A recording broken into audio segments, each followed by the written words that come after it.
the science behind riding a bike. Ready for this? I think so. As I'll ever be.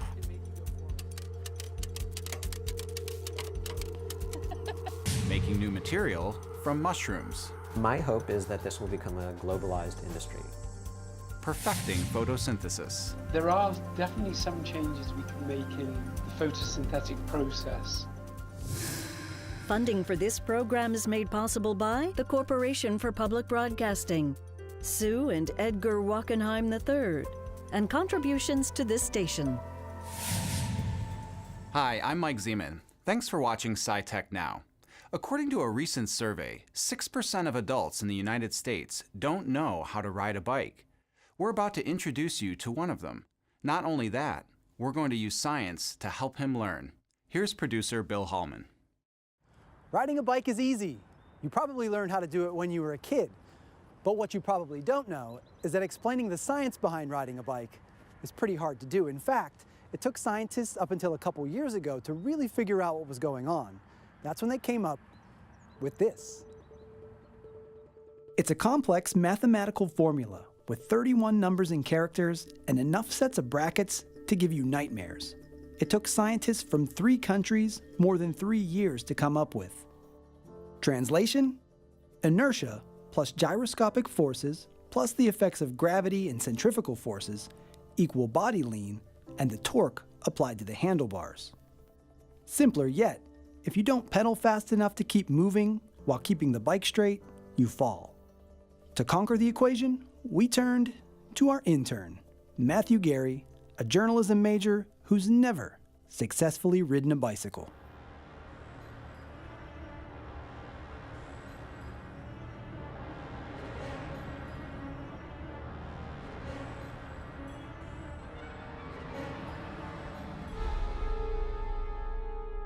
Before we get started, let's break down some of the key forces Matt will be dealing with. First, gyroscopic force. It's complicated, but in this case, it's all about the wheels. When they spin forward, they create force in the direction of the rotation. From the front, you'll notice the wheels are rotating around an imaginary horizontal plane. Changes to that plane translate to turning motion. Lean left, turn left. Lean right, turn right. This is definitely something you'll notice if you're riding with no hands, but I can assure you, Matt will be using his hands. So for him, the most important factors separating success and failure are body position, steering corrections, and speed. Experienced riders can crunch this part of the equation without even thinking about it. But as you're about to see, beginners have a tough time finding the right balance.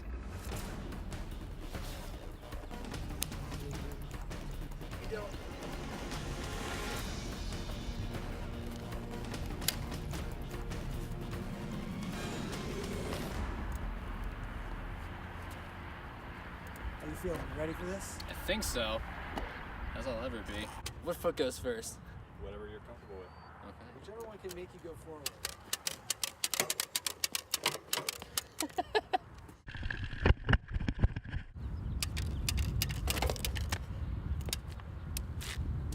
We're gonna get there. So what I'm going to do from here, Okay. I'm going to hold the back of your seat so you're holding up steady.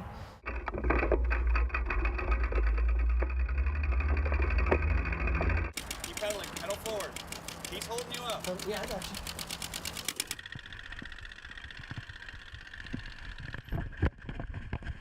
I feel like I was on my over for a bit. We're getting somewhere. All right, so how do you think it's going so far? I think it could be going a little bit better, but I'm not discouraged yet. I had a few moments there when I was definitely pedaling on my own, even though they were pretty brief, so that's a start, right?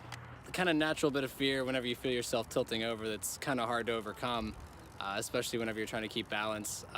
But I think it's just kind of overcoming that's going to put me on the right path.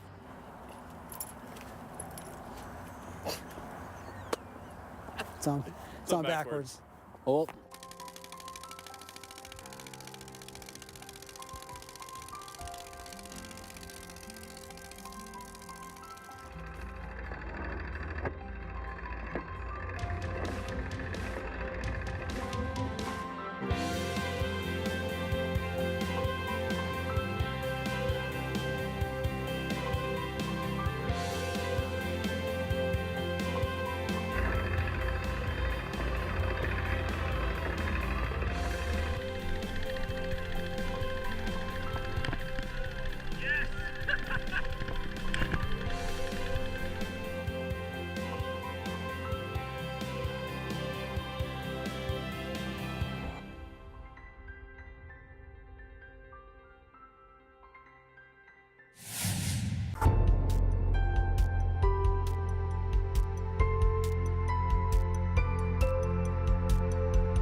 If you want to watch a director's cut of Matt's bike riding lesson, check out our YouTube page.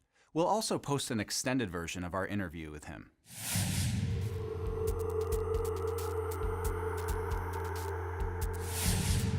Most of us can find mushrooms at the grocery store or at the bottom of the vegetable bin in the fridge. But one company is using mushrooms to make new materials. Science Friday has the story. The lowly mushroom. A primordial growth sprouting from decay. Perhaps a tiny morsel. Or a deadly distraction. But look deeper. We may find the humble fungus has much to provide. As a designer and a thinker about form and space, they're fascinating. You can witness a living fractal and how it behaves to the environment. They can take our greatest resource, which is human waste, and turn that into something that's really valuable for us. They have the ability to give us everything that we want.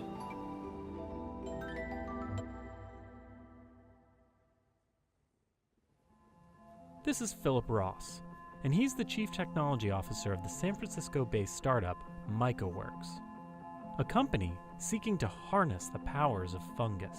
It can go on to replace so many aspects of our generated world right now that we extract from things that can't be regenerated. Things that seem obvious upon reflection. So this strange background behind me is actually the hide or the skin of a type of mushroom, Ganoderma lucidum.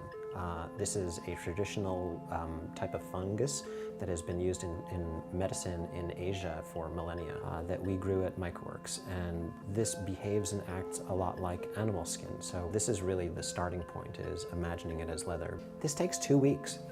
It's crazy. The mushrooms grow at an exponential rate. So it's more how fast can we keep up with the organism. By comparison, a piece of cowhide the same size takes 2 years to grow. And that takes a lot of resources and a lot of food and a lot of time to create that animal for our use. Our materials start off as agricultural waste: corn cobs, hemp herds, paper pulp waste, rice hulls, sawdust. So all these bags of white stuff behind me, that's the mushroom that is eating the sawdust. This is the last bit of sawdust, and you can see the encroaching network of cells that are all coming around that. These cells are known as mycelium. Mushroom mycelium is the root-like fibers that grow underground that are part of a mushroom. It's out of these colonies of mycelium that specialized tissues can bloom. In this thing, has the diversity of types of materials that you ultimately can create. Things that look like they're enameled, that look like insect skin, and things that are very hard, things that are kind of soft and leathery, things that are porous, and all these really different expressions of the organism are all part of the same thing. And by manipulating various conditions, you can transform mycelium from its basic state. We give the mushroom types of food that it might like or dislike, and then the other things we do is manipulate its immediate environment, its temperature, the humidity levels, the amount of light, and then the exchange of gas. And that's it. It's a low-tech solution for creating what MycoWorks believes to be a more than perfect leather substitute. For the consumer, it's going to have benefits that will be unlike other things, that you're going to have patterns and colors that would be impossible with actual animal hides, and qualities that can be grown directly into it. So we can grow fasteners directly into ours. You don't have to use glue necessarily or even seaming. It is breathable. Similar to animal leather, it's water wicking and it's naturally antibiotic. This is without any chemistry added into it at all. They've already created some stylish prototypes, but they're still testing various aspects of its production. We've only been working with this material for about 3 months, and so we've started first to test it for tensile strength. In that time period, we've taken it from being as strong or stronger than lamb, sheep, and synthetic leather, and now we're actually have it as strong as deer skin. And while they're touting its strength, MycoWorks has no plans to stop at leather. Another thing that these types of mushrooms here can make are, kind of synthetic woods. So it's really hard. This thing that started off as waste sawdust is able, to crush a metal object. How about furniture? This chair that I'm sitting in, the walnut legs are from salvage wood. And then we took sawdust and then we transformed that with a local version of this mushroom to grow this chair. To Philip Ross, the possibilities are endless. My hope is that this will become a globalized industry, that well beyond my lifetime or even what MicroWorks is setting up, that this will just become a standard way that human beings are going to figure out how to provide for themselves. Eventually you will be growing your solar panels and telephones and other types of things like that out of fungus-based substrate. To me, that is why I keep on pursuing them. I've witnessed it and I know it as a truth, so I'm following that truth. But in the meantime, We welcome all the vegan biker gangs to come and find us. The possibilities of 3D printing seem to be endless. At the cutting edge is Jack Buth, professor of mechanical engineering at Carnegie Mellon University. He argues that in the next 5 years, metal 3D printing will provide key advances that could revolutionize the fields of aerospace defense, alternative energy, and more. Jack Buth, welcome to the program. Oh, thank you. So when I think of 3D printing, I think of something that's actually being pressed from nothing, right? And for me, I've seen plastics and powders. Metal, I think of huge molten lava that's kind of constructed in a foundry. How did you get these pieces to happen? Yeah, so I have a couple of parts here.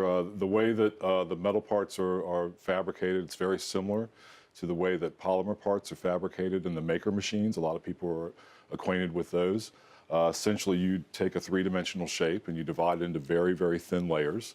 And that three-dimensional shape is built up one layer at a time.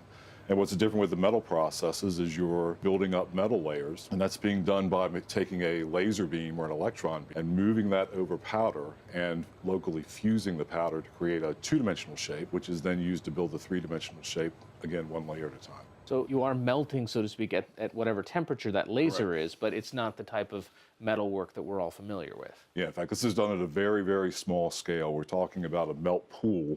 Think of like a welding, a pool that you have when you're doing welding. It's a fraction of a millimeter in width. And that melt pool is moving back and forth across to actually fill in a two-dimensional shape of a layer. All right, so let's take a look at one of the objects you have here. How long does it take to create something like that?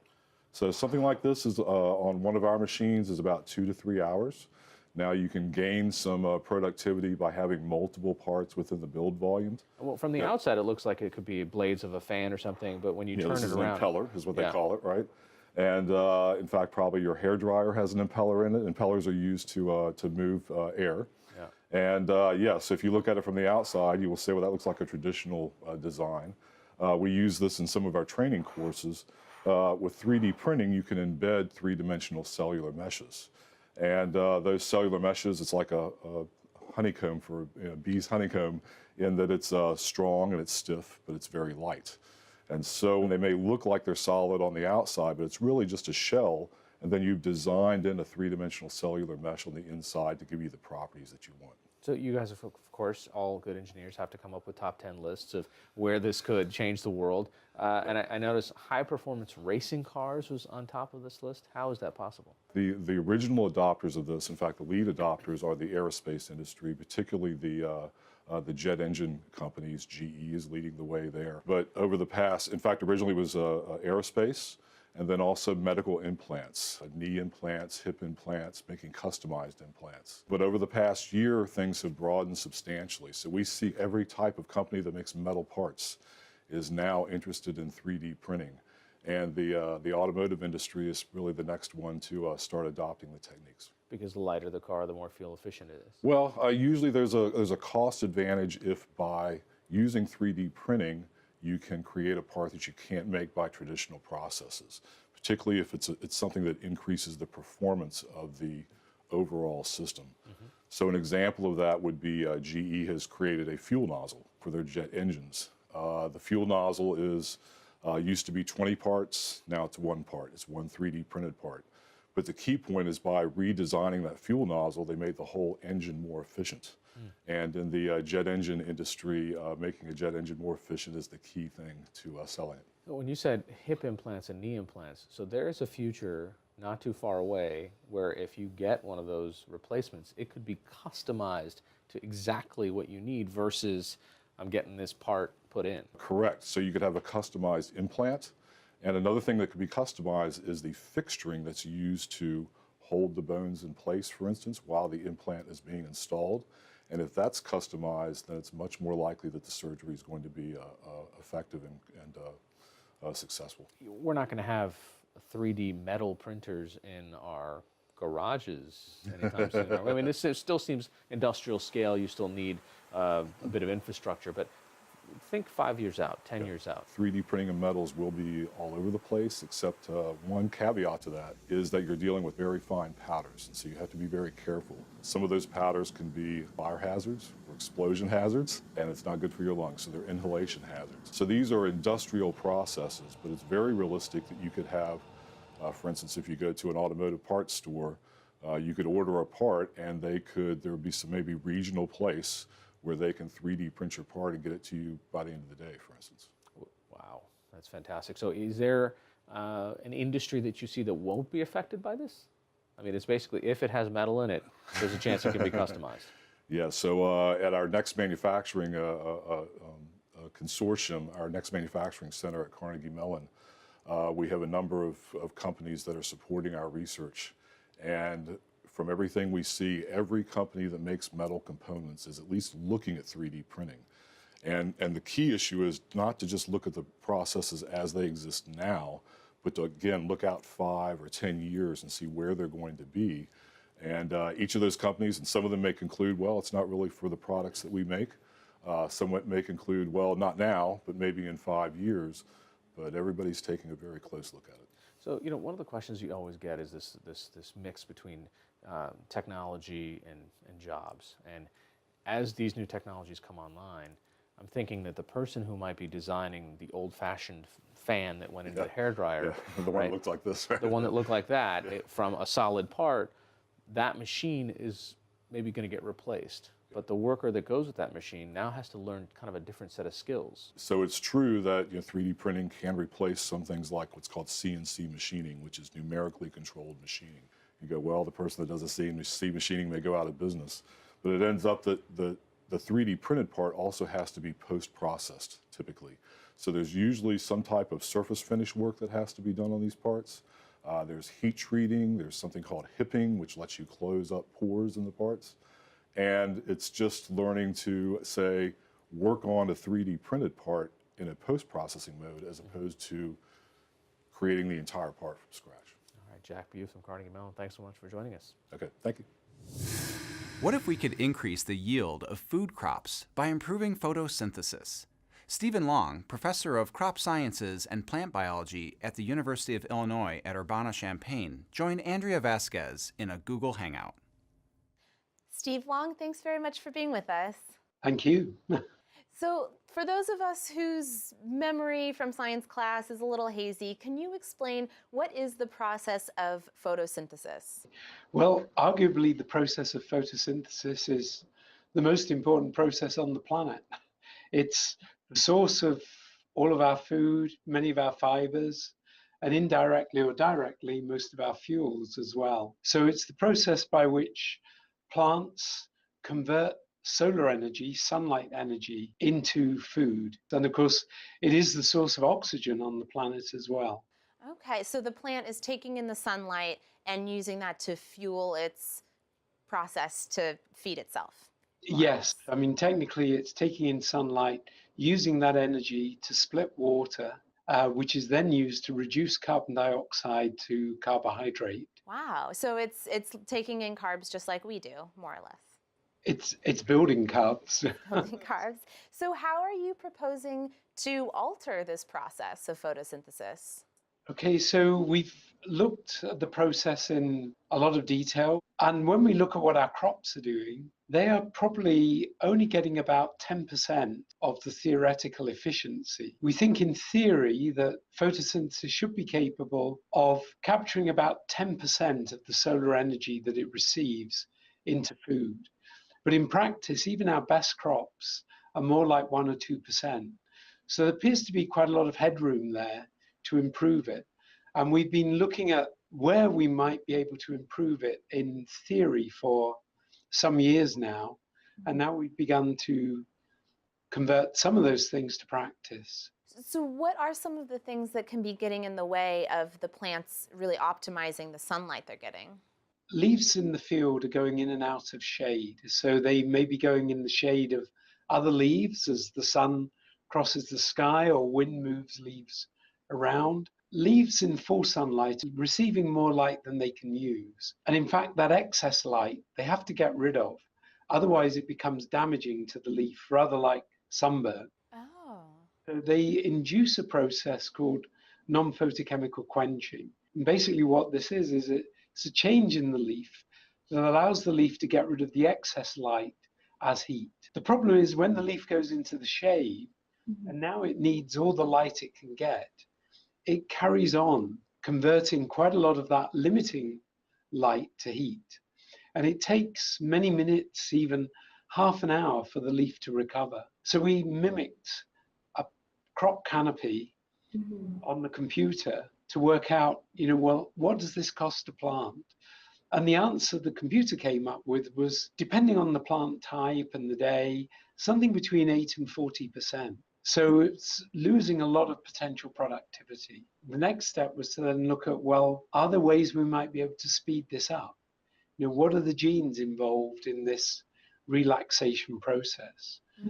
So these were identified by metabolic modeling, and then we've upregulated those in tobacco.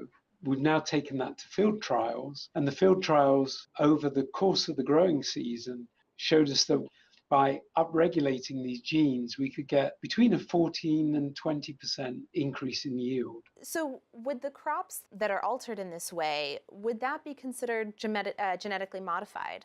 Yes, it is. What we've done is genetic modification. But these are genes the plant already has. So to speed it up, we're adding more of those same genes. Is there the possibility that there could be other side effects of increasing the number of those genes within the plant?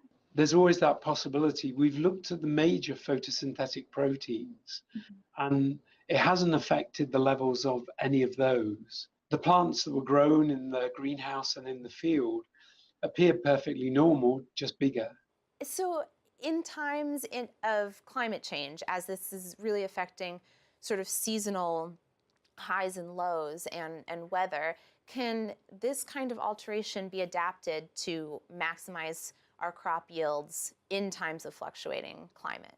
There are definitely some changes we can make in the photosynthetic process that would adapt the plant to be able to produce more under warmer conditions. And in fact, one of the colleagues in my team is doing is the process of photorespiration. Photorespiration uses some of the carbon which has been recently fixed and releases it. It's basically because the enzyme which takes up carbon dioxide can mistakenly take up oxygen.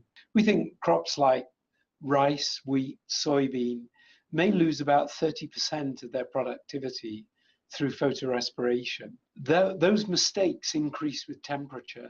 So what my colleague here is working on is a system where photorespiration would take less energy, and so that would certainly adapt the crop to warmer temperatures. Steve Long, thanks very much for being with us and explaining this research that you're doing. Thank you for your interest. According to a government report, only 14% of U.S. engineers are women. But the numbers haven't deterred Megan Lloyd. She's an engineer in the auto industry, and she's encouraging other young women to follow her lead. I am an account manager at TE Connectivity, where we are a world leader in enabling connectivity through all different industries. Me personally, I am in the Transportation Solutions division, and we're providing terminals, connectors, sensors, cable assemblies, mechatronics, and high-speed data solutions in the automotive industry. One of the reasons I love my job and I've loved working in this automotive industry is that it's so global. So on a day-to-day basis, I am speaking in the maybe early morning with Europe, maybe during the day with North America, and then possibly late in the evening with Asia. So on a regular basis, I'm having meetings in multiple time zones a day, working and collaborating with teams both technically and commercially around the globe. It is a lot of cross-functional collaboration between getting a request from a customer, maybe it's a request for quote, So receiving that information, I immediately would go to my product management team, who's responsible for the design and development and what we'd be able to offer. Now they are then passing on our interface directly with the plant, who's then working on the feasibility of manufacturing a product and what we can do, where is best to build it. At TE Connectivity, we certainly have catalogs of our off-the-shelf components. We've established a long history of products that work well as is and can be adapted if needed to meet a customer's application, but we also are doing new designs. So we can do anything that's customized for the exact needs of the customer, the exact needs of the function, where it's going on the vehicle, what parameters it needs to meet. And so that's what I have a lot of, is samples of my off-the-shelf parts that have already been proven in the field. They can be then used in multiple different areas, different parts of the vehicle. When I joined the automotive industry, I knew I would be a member of a minority. I knew that women were definitely less represented in the automotive industry, but that wasn't going to hold me back. And I would honestly say it has not been an issue. It has not been even something I notice. Yes, obviously I can see that there's a few more men in the office, but it's never been anything that holds back my work or my ability to work with my coworkers. I mean, there's a lot of past precedent that's maybe following old systems that females were meant to go one way, males to go the other. But I think we're past that. I think we're at a point when we can see the affinities that our kids have at an early age, and we just need to promote that. Even at a young age, I was very much enjoying science and math. Knew I wanted to maybe go in that area, but really locked it in when I was 10 years old and my father brought home a Viper from work. So took one look at that car, knew I wanted to be a part of the automotive industry, whether it be in engineering or any other aspect. I knew that's where I wanted to be, but engineering is what really caught my eye. Any degree you're pursuing, any higher education you're pursuing, they all equally have their difficulties, their workload for sure, they all do. But when I chose engineering, I knew it would be a workload that would have a lot of lab time that maybe doesn't count in your credit hours. So it is a little more intensive in terms of your time commitment to your education. But for the most part, if you can enjoy math, if you can enjoy working with other people, because right from the start, from your first classes, they put you in teams. They want you to emulate an environment that you're going to be working in the future, which is a lot of teamwork, a lot of collaboration. So any engineering degree, you're going to be working in teams, whether it's lab groups or project teams, where everyone has to pull their own weight, everyone is expected to go above and beyond, because then that just makes the whole team result that much better. So I think college is a time that while you do define your major, you're able to still take the time to do internships, to do maybe a job shadowing, to make sure you know this is what you want to pursue.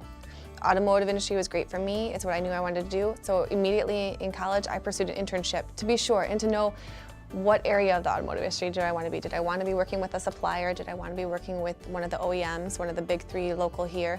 What did I want to do? That could only be really determined by trying it out. The importance of STEM in our country is mainly because you can't find any aspect of life that doesn't involve some portion of science, technology, engineering, or math. Whether it's medical, whether it's engineering, whether it's your connected life. Our world is becoming more and more connected from the time you wake up to the time you're going to sleep. And in order to keep that perpetuating and going forward and evolving and continuing with innovation, we need more and more people to go into these careers that are going to keep the ball rolling, keep our whole world cycling in a very smooth and even more connected way. You can watch full episodes of SciTech Now on demand or online at wpsu.org/digital. I'm Mike Zeman. Thanks for watching. Funding for this program is made possible by the Corporation for Public Broadcasting, Sue and Edgar Wachenheim III, and contributions to this station.